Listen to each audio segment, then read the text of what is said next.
Let's imagine it's a beautiful spring afternoon. You and your significant other are taking a walk and enjoying the sounds of the birds chirping, the sights and smells of the delicate and beautiful spring flowers as you are taking in the warmth of the sun on your skin and enjoying the wind in your hair. Your significant other brings up an idea of how to spend the money you recently received as a bonus from your company. He recommends that you use it to go on a family vacation. You immediately feel uncomfortable. Your heart starts beating quickly and you feel like you have a rock in your stomach. While vacation sounds wonderful and much needed, by the way, you are in disagreement that this is how you should spend the money. You've been thinking about how great of an opportunity this is to pay off your credit card bills and get out of debt. Your family could be debt-free, which would open many more opportunities in the future. You begin to panic because you hate conflict and you think that's exactly where this is headed if you voice your preference. You are on the spot to respond to their suggestion. For a moment, you wish you could run away and avoid the conversation altogether, but you cannot. You know that you are on the hook to agree or disagree with their suggestion. You feel an immense pressure to decide and find yourself wavering, even though you feel paying off debt is the responsible thing to do and is your preference on how to spend the money. You think to yourself, it'll be easier if I just agree to go to the vacation instead of pushing for being debt-free. Deep down, you feel that if you agree, you will be loved and therefore safe. You can continue to enjoy the beautiful spring day and your time together and stay on the straight path and therefore stay connected. Besides, there will be other opportunities to pay off the debt again sometime soon, right? You feel that if you disagree, it will start a fight. You will be considered no fun or uptight for wanting to do the responsible thing with the money. Deep down, you are afraid that if you disagree, it will cause a wedge between you and your significant other, and you'll end up being rejected and therefore taking different paths from one another and ultimately disconnected.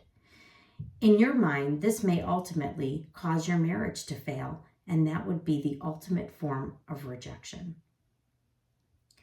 You decide to agree. Vacation will be fun. The kids will love it. Your significant other will love it. Everyone will be happy. And that's all you want deep down. So it's all good, right? Does this sound familiar? Hi friends, I'm Susie Cambick. I help parents break generational cycles of anxiety and emotional dysfunction. Today we're going to talk about people pleasing. In the story you just heard, the main character exhibited behavior called people pleasing. While this particular example may seem silly and may seem like it's not a big deal to agree to go on a vacation instead of using money to pay off debt, people-pleasing can become a very problematic behavior. Deep down, exhibiting this behavior may be because you're trying to gain affection or acceptance by helping, rescuing, pleasing, or flattering others. Again, while that may not seem like that big of a deal, and it seems like a helpful characteristic, chronic people-pleasing can sabotage your relationships, your performance, and your well-being. It can cause you to lose sight of your own wants and needs, and can cause you to become resentful, anxious, unhappy, and stressed. In the illustration, the main character knew what they wanted. Deep down, they wanted to spend the money to get out of debt. Withholding that information in order to avoid conflict created different conflict. It created conflict within themselves. This is a form of self-sabotage. When you people please and you let go of what you want and give in to the other person, you're constantly leaving your needs on the floor. You may believe that you avoided conflict and therefore you were able to continue going on the straight path with your partner. But if I could draw a mental picture for you, think about yourself splitting off into two separate people and taking those two separate paths. That's what you've done to yourself by agreeing to something that you did not want to do. Your intentions were good, and you thought you were creating connection by agreeing, but what you've actually created is disconnection. Disconnection with yourself and with the other person. Here's how. By agreeing and not voicing your opinion, your partner feels like you are in sync with one another. They feel like you have connected and that there's a sense of connection on how you're going to spend this money. But in your head, deep down inside of you, you're not on the same page. And so what has happened is you've created this false understanding that you are on the same page.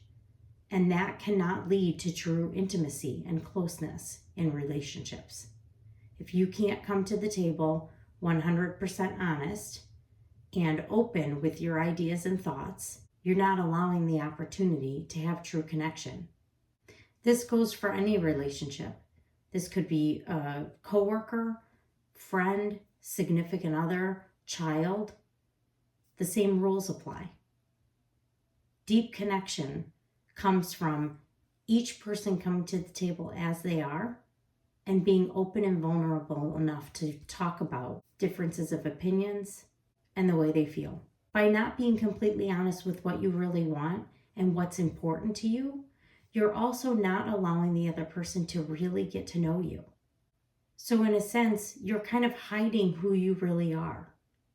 Over time in relationships, this becomes more and more challenging to hide, and again, can come out in the form of resentment.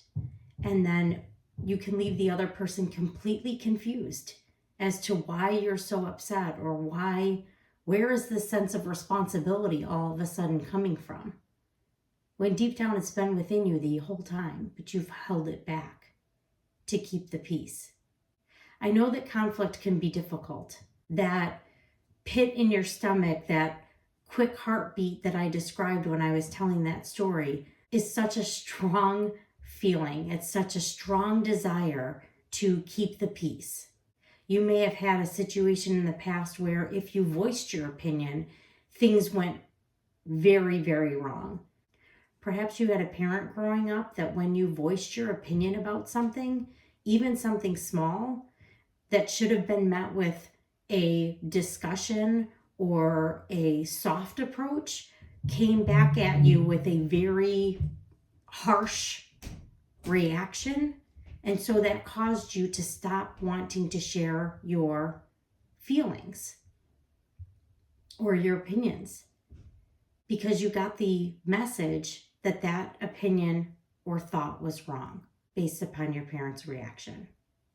The point I'm making here is that you have to recognize that people-pleasing has a negative impact on you. It's a deep-seated fear of rejection. What happens as a result is conditional self-worth, meaning you think that you're only worthy when you're in agreement with another person. It leads to low self-esteem because you think that your opinions and voice are not as important. Therefore, you're left feeling down about yourself, which could lead to depression. And that avoidance of conflict leads to suppression of your emotions, which is really a suppression of your overall needs. Over time, this can cause you to feel like you're trapped in have-to mode. Oh, now I've created this pattern where I help, I please, I rescue, I flatter. That's become my role in life. And so now I have to keep that act up, right? And so over time, what happens is you end up losing your sense of self. And again, you become completely disconnected from yourself. And you find yourself in a cycle of not feeling good about yourself, helping others, suppressing your feelings, suppressing your needs, and on it goes.